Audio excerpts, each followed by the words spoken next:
వి gold trusted gold buyers మీరు తాకట్టు పెట్టిన బంగారాన్ని విడిపించి ఈ రోజు ఉన్న మార్కెట్ ధరకు కొనబడును. నమస్కారం, వెల్కమ్ టు ఐ డ్రీమ్ ధర్మ మార్గం విత్ విజిత కార్యక్రమానికి స్వాగతం.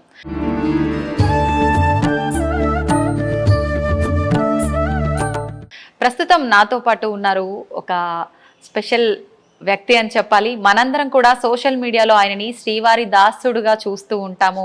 ఆయన వీడియోలన్నీ కూడా మనకు ఎంతో సుపరిచితం. ఆయన కూడా వీడియోల రూపంలో మనందరికీ ఎంతో సుపరిచితుడనే చెప్పాలి. ఇప్పుడు నేను ఆయన దగ్గర ఉన్నాను. ఇప్పుడు వారితో మాట్లాడి మరిన్ని విషయాలు తెలుసుకుందాము. వారి పేరు మనకైతే శ్రీవారి దాసుడుగానే తెలుసు. వారి పేరేంటంటే రామ్ కిషోర్ ఆచార్యులు గారు. ఇప్పుడు వారితో మాట్లాడి మరిన్ని విషయాలు తెలుసుకునే ప్రయత్నం చేద్దాం.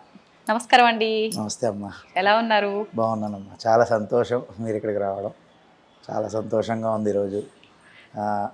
అంత దూరం నుంచి ట్రావెల్ చేసి స్వామివారి దర్శనంతో పాటు నన్ను కూడా కలుద్దాం అనే ఉద్దేశంతో మీరు అందరూ వచ్చారు. చాలా సంతోషిస్తున్నాను. నాకు కూడా చాలా సంతోషంగా ఉందండి. మొత్తానికి కొంత సమయం పట్టినా వచ్చి చాలా కలవటం సమయం అనేది పట్టింది. జరిగింది. అవునమ్మా. ఓకే, ముందుగా శివుడి టాపిక్ నేను మీతో మాట్లాడాలని అనుకుంటున్నాను. శివుడు అనగానే మనకి ఇప్పుడు దగ్గరలోనే మహాశివరాత్రి రాబోతోంది. ఫిబ్రవరి 26న అనుకుంటాను కదండి. అంటే శివుడు బోలా శంకరుడు అంటారు. ఆయనకి పెద్ద హడావిడులు ఆర్భాటాలు మనమేమి చేయాల్సిన అవసరం లేదు. ఒక చెంబు నీళ్లు తీసుకొచ్చి ఆయన పైన పోసినా కూడా ఆయన భక్తుల్ని అనుగ్రహిస్తాడని చెప్తూ ఉంటారు. ప్రత్యేకించి మనకు మహాశివరాత్రి అనగానే రకరకాల విశేషమైన పూజలు జరుగుతుంటాయి. అలాంటి పూజలు చేయలేని వారు మామూలుగా నీళ్లు పోసి ఆయన్ని ఆరాధించే వాళ్ళు ఉంటారు. ముఖ్యంగా శివరాత్రి అనగానే జాగారాలు, ఉపవాసాలు, రకరకాల విశేషమైన ఉన్నాయి. అసలు నిజంగా ఆ రోజంతా కూడా ఎటువంటి విధి విధానాలు ఆచరించాలంటారండి? అంటే శివరాత్రి అనగానే ప్రథమంగా మనం అందరికీ తెలిసిన విషయమే శివుడు యొక్క అంటే శివలింగం ఆవిర్భవం అయిన రోజు అనమాట. ఆ రోజు రాత్రి శివుడి యొక్క ఏదైతే శివలింగం ఉందో అది ఆవిర్భావం చెందింది అని చెప్పి అని చెప్పేసి చెప్తారు. పురాణాల్లో కూడా అదే ఉంది. అదేవిధంగా మీకు ఒక్క మాటలో చెప్పాలంటే దర్శనాత్ అభ్ర సదసీత్ అంటే చిదంబరం అనే ఒక ఊరుంది. అక్కడ నటరాజస్వామి వారు ఆకాశలింగంగా చెప్తారు. పంచభూతలింగాల్లో చిదంబరం ఆకాశలింగంగా చెప్తారు. అక్కడికి వెళ్ళి ఏ విధంగా దర్శనం చేసుకోవాలో ఆ విధంగా దర్శనం చేసుకుంటే మోక్షం చెందుతాము అని చెప్పేసి పరమేశ్వరుడే చెప్పాడు. అప్పుడు అది చాలా కష్టం. ఎందుకు అంటే చిదంబరం వెళ్ళి మనం దర్శనం చేసుకోవడానికి వెళ్ళినప్పుడు ఇలాగ దర్శనం తీస్తున్నాము అని చెప్పేసి కట్టెని తీస్తారు. ఇలా లోపల చూస్తే ఒక గోడ మీద ఈ యొక్క మారేడు దళాలు మాల వేసి ఉంటుంది. దాని అర్థం ఏమిటంటే పంచభూత లింగాల్లో ఆకాశలింగం అయినటువంటిది చిదంబరం యొక్క ఆకాశలింగం ప్రతిమ. అంటే ఆకాశం అంతా నిండి నిబిడీకృతం అయిపోయి ఉన్న పరమేశ్వరుడు ఎవరైతే ఉన్నారో ఆయన్ని అలానే ఒక గదిలో కూడా బంధించలేము కదా. కానీ ఒక ప్రతీకగా చిదంబర ఆకాశలింగంగా ఉంటుంది. అంటే చాలా చిదంబర రహస్యం అంటూ ఉంటారు చూసారు. అలాగా ఈ చిదంబర లింగం ఆకాశలింగం ఏ విధంగా దర్శనం చేసుకోవాలో ఆ విధంగా దర్శనం చేసుకుంటే మోక్షము అన్నారు. అది కాకుండా తర్వాత ఇంకా అది చాలా కష్టం కదా పరమేశ్వర అంటే జగన్నాథ్ కమలాలయే అంటే అక్కడ మన తమిళనాడులోను తిరువల్లూరు అని ఒక ఊరుంది. అక్కడ పుడితే మోక్షం అన్నారు. అది ఎప్పుడు పుడతామో మనకి తెలియదు, మన చేతుల్లో లేనిది, అది కూడా ఆయన చేతుల్లోనే ఉంటుంది. మరి ఎలా స్వామి అంటే సరే కాశ్యాంతు మరణం ముక్తి అన్నారు. అంటే కాశీలో మరణిస్తే ముక్తి. సరే నేను కాశీ బయలుదేరి వెళ్తూనే ఉన్నాను. ఈ లోపల ట్రైన్లోనే ఏమైనా జరిగితే చెప్పలేం కదా, మన చేతిలో ఉండదు. కాబట్టి మరి ఇంకా పరమేశ్వరుడు ఇంకేంటి, ఇంకా చాలా ఉచితమైన మార్గం అంటే చాలా సులభమైన మార్గం చెప్పమంటే స్మరణాత్ అరుణాచల అన్నాడు. అంటే అరుణాచల అని ఒక్కసారి స్మరిస్తే నువ్వు ఎక్కడైనా ఉండు భూమండలం మీద నీకు మోక్షాన్ని ఇస్తానరా అన్నాడు. అంటే ఈ విషయం నేను ఎందుకు ఇక్కడికి తీసుకొచ్చాను అంటే కనుక అరుణాచలం లింగం అనేదే అసలు ఆవిర్భావ లింగం అని చెప్పేసి పురాణాలు చెప్తాయి. అంటే చూడండి ఆది అంతం గురించి కొలవడం గురించి శ్రీ మహావిష్ణువు బ్రహ్మదేవుడు వెళ్ళడం ఇదంతా కూడా అరుణాచలం. కాబట్టి ఈ యొక్క శివరాత్రి రోజు శివుడి యొక్క ఆవిర్భావ కాలం. ఆ రోజు రాత్రి నుంచే పూజలు అభిషేకాలు మొదలు. ఆ రోజు విశేషంగా చేయవలసింది ఏంటంటే మీరు అన్నట్టు ఇందాక శివుడు అభిషేక ప్రియుడు కాబట్టి ఆయనకి దేంతో ఎంత ఎంత ఖర్చు పెట్టి ద్రవ్యంతో చేసామా అనేది చూడండి. ఇంకా పెద్దలు చెప్తూ ఉంటారు, ఎంత ఆయన మీద వేసినా కిందకు వచ్చేసేది, వచ్చేస్తుంది. అంటే ఏ ఉంచుకోడు ఆయన. కాబట్టి మనం కేవలం భక్తి శ్రద్ధలు పెట్టి ఆయనకి అభిషేకాదులు, ఆయన ప్రీతికరుడు కాబట్టి అభిషేక ప్రియుడు, విష్ణువు అలంకార ప్రియుడు. అలాగా ఈయనకి యథాశక్తి పాలు, పెరుగు, పంచదార, తేనె, నెయ్యి, తర్వాత మంచినీటితో చేసిన, అంతేకాకుండా నవధాన్యాలన్నీ 9 రకాల ధాన్యాలు కలిపి ముందు రోజు శ్రద్ధగా మడిగా నానబెట్టుకుని ఆ నీటితో చేస్తే మంచి ఐశ్వర్యం కలుగుతుంది, నవగ్రహ దోషాలు పోతాయి. ఇది నేను ఎప్పుడు వినలేదండి. అయ్యో ఉందమ్మా, ఖచ్చితంగా ఉంది. అదే కాకుండా ఉద్యోగం కావాలి, ఉద్యోగం సరిగ్గా దొరకట్లేదు అనుకున్నప్పుడు జాజి పువ్వులు ఉంటాయి, ఇప్పుడు దొరుకుతూ ఉంటాయి మనకి జాజి పువ్వులు, విరజాజి పువ్వులు నానబెట్టేసి, అంటే నీళ్ళల్లో రాత్రే శుచిగా నానబెట్టుకుని ఉదయం చేసుకోవాలి. అది శివరాత్రి రోజు చేయడం వల్ల చాలా అధికమైన ఫలితం వస్తుంది. అంటే అలాగే పువ్వులు నీళ్లు ఒకేసారి పువ్వులు నీళ్లు కలిపి చేసేయడమే. అదేవిధంగా అన్యోన్య దాంపత్యం కొరకు చాలా ఇబ్బందులు పడుతున్నారు ఈ రోజుల్లో. ఎర్రటి మందార పువ్వులు శుభ్రంగా రాత్రి నానబెట్టుకుని ఆ నీళ్లు ఉదయాన్నే చేస్తే అత్యద్భుతమైన ఫలితం వస్తుంది. నేను ఎప్పుడు చెప్పే మాటే, వెంటనే ఏదో కనబడిపోవాలంటే మిరాకిల్స్ అయితే జరగవు. మనం నమ్మకంగా చేసుకుంటూ వెళ్తే కొద్ది కాలానికి ఖచ్చితంగా వస్తుంది. నాకు తెలిసిన వాళ్ళు ఎంతోమంది ఉన్నారు, సువర్ణ జలంతో చేస్తే దారిద్ర్యం అంతా తొలగిపోతుంది. అంటే ముందు రోజు రాత్రే మనం వాడేదైనా వాడకపోయిందైనా పర్వాలేదు, బాగా కడిగేసి అది ఒక రాగి చెంబులోనో ఇత్తడి చెంబులోనో నీళ్ళలో వేసేసి నానబెట్టేసి ఉంచుకుని ఉదయం తీసుకెళ్ళి మనం శివాలయంలో కానీ మన ఇంట్లో ఒకవేళ లింగం ఉంటే శివలింగం మీద స్వామికి అభిషేకం చేస్తే, ఇలా ప్రతిరోజు సువర్ణ జలంతో చేసుకోవాలి. ఖచ్చితంగా చేస్తే 40 రోజుల దగ్గర నుంచే ఫలితం చూపిస్తాడు స్వామి.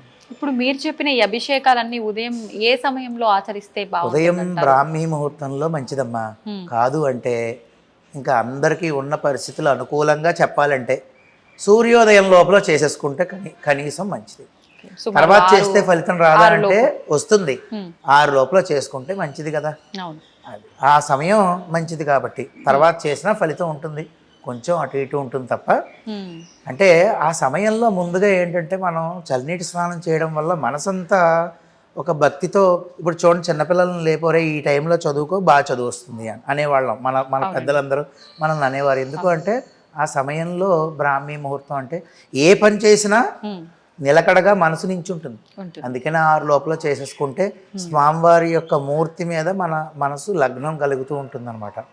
కాబట్టి ఈ విధంగా అభిషేకాలు చేసుకోవాలి. యథాశక్తి ఏమీ లేవంటే మంచినీటితో చేసుకోవచ్చు. అభిషేకం చేసుకుని ఆ రోజు ఉపవాసం, మీరు ఎంతోమంది పెద్దల్ని ప్రముఖుల్ని అడిగారు. ఉపవాసం అనేది అంటే నాకు పరోక్షంగా నాకు గురువు గారు ఎవరయ్యా అంటే కనుక చాగంటి కోటేశ్వరరావు గారు. నేను ఆయనకి శిరస్సు వంచి నమస్కారం. అంటే ఈరోజు నేను ఈ విధంగా ఉన్నాను అంటే ఆయనకి నేను ఎవరో తెలియదు. అలా కాకుండా నాకు ఉన్న గురువులు అంటే ఇద్దరు ముగ్గురు. రాజమహేంద్రవరంలో ముత్య శంకర శర్మ ఉన్నారు, ఆయన దగ్గర నేను నేర్చుకున్నాను. అంతేకాకుండా ఇక్కడ విశాఖపట్నంలో నా చిన్నప్పటి నుంచి స్నేహితుడే మొలుగు రామకిషోర్ ఆచార్యులు, నా పేరే తంది కూడా, వాడి ఆధ్వర్యంలో చాలా మట్టుకు నేర్చుకున్నాను. అంతేకాకుండా నాకు అన్నయ్య వరుస అవుతారు, పేసపాటి రాఘవన్ అని చెప్పి రఘు అన్నయ్య అంటాం ఆయన. వీరందరి ద్వారానే నేను వీరు చెప్పిన దాంతోపాటు ఇంకో ఏదో చేయాలని నేను పురాణాలు చూడడము చేయడము అంటే నేర్చుకోవడం అనేది చేస్తూ ఉంటాను. ఈ విధంగా ఈ అభిషేకంతో పాటు మనం ఖచ్చితంగా ఉపవాసము అంటే ఉపవసించుట, మీరు వినే ఉంటారు కదా. అంటే ఆరోగ్యం బాగాలేదు అని ఉపవాసం చేస్తే అది మళ్ళీ దోషం కింద పడిపోతుంది. ఆరోగ్యం బాగాలేదు కానీ నేను ఉపవాసం చేయాలనుకుంటున్నా, నాకు భక్తి ఉంది, అప్పుడు ప్రాబ్లం ఏమవుతుందంటే శరీరాన్ని శుష్కింపచేసిన దోషం పడిపోతుంది, లోపల ఉన్న ఆత్మరాముడికి అందించలేదు అని. అంతా బాగుండి ఉపవాసం చేసే శక్తి నీకు పరమేశ్వరుడు ఇచ్చినప్పుడు మనం చేయొచ్చు. కానీ అలా లేనప్పుడు ట్యాబ్లెట్లు వేసుకోవాలి, బీపీయో షుగరో. అలాంటప్పుడు సంతోషంగా శరీరం కన్ను ఏదైతే ఉందో మనం బాగా తినేస్తే నిద్రలోకి వెళ్తుంది. అంత కాకుండా శరీరాన్ని నిలబెట్టుకోవడానికి కొంచెం కొంచెంగా స్వీకరించి స్వామివారి నామాన్నే జపిస్తూ ఉంటే అదే ఉపవాసం. అంటే వసించుట అంటే దగ్గరికి వెళ్ళి గర్భగుడిలో ఉండమనో లేదంటే గుళ్ళో ఉండమనో కాదు, ఎక్కడున్నా ఆయన నామాన్ని మనం గనక తలుచుకుంటూ ఉంటే ఆయన ఇక్కడే ఉంటాడు. అదే అసలైన ఉపవాసం. అంటే ఆ ఉపవాసం చేసుకోవడం జాగరణ అంటే కనుక నిద్రపోకుండా శుభ్రంగా మొబైల్లోనో ఇప్పుడంతా సోషల్ మీడియా కాబట్టి అంటే ఆ వీడియోలో సినిమాలో చూసుకున్న వాళ్ళని ఎంతమంది చూశాను. అలా కాకుండా మీకు అవకాశం జన్మానికి ఒక శివరాత్రి అంటారు. విన్నారు కదా, చాలా పెద్ద మాటలు అంటూ ఉంటారు. జన్మానికి ఒక శివరాత్రి అంటే ఒక్క శివరాత్రి అయినా శివరాత్రిలో చేయరా అని సంతోషంగా ఆ రోజు రాత్రి అంతా కూడా స్వామివారి యొక్క నామం కీర్తనలు నీకు ఇప్పటివరకు ఏమున్నాయో నీకు తెలిసినా తెలియపోయినా అన్ని సంతోషంగా కూర్చుని ఆయన యొక్క లీలలు తలుచుకుంటూ ఆయన కథలు తలుచుకుంటూ చెప్పుకుంటూ సంతోషంగా భక్తి పారవస్యంతో జాగరణ చేయడం. ఇది అసలైన వాస్తవంగా చెప్పాలంటే అంటే ఎంతోమంది పెద్దలు చెప్పింది సంతోషంగా ఈ విధంగా ఆచరిస్తే జన్మానికి ఒక శివరాత్రిలాగా అందరూ బాగుంటారు. అంటే లోక కళ్యాణం జరగాలి మనకి.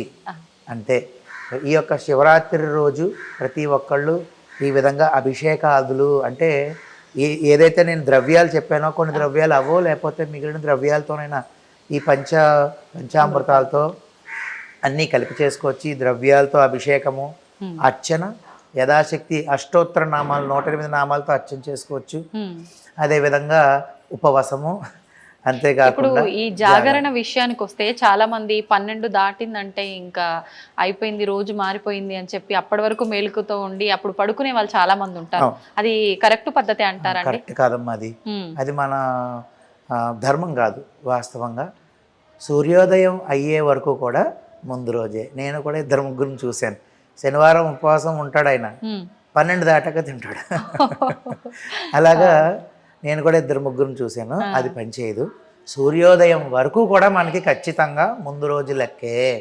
సూర్యోదయం అయిపోయిన తర్వాత మరుసటి తిథిలోకి మనం ఏకాదశి ఉపవాసం చేసామంటే ద్వాదశి రావాలంటే ఏకాదశి రోజు అర్ధరాత్రి 12 దాటితే ద్వాదశి అంటే మరుసటి రోజు సూర్యోదయం అవ్వాలి.